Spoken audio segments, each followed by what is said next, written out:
আর পুণ্যটা কি?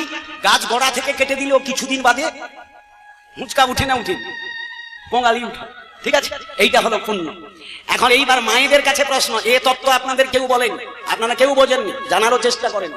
এই যে পৌষ মাস, অঘ্রাণ মাস, অনেকে প্রতি বৃহস্পতিবার ধুনা দেয়, একে পঞ্চানন্দ, তাতে আবার ধুনার করবে, ধুনা বার করবো। এই যে দুর্গা পূজা হবে, কত ধুনা চিলিয়া লাগবে, মার মুখে কোনো পুরোহিত দেখবে কালী পূজায় ধুনা দণ্ডলিয়া লাগছে। শুনুন, যেন ব্রেক ড্যান্স চলছে, যে যত পুরোহিত নাচতে পারবে তার তত ডিমান্ড, পুরস্কার।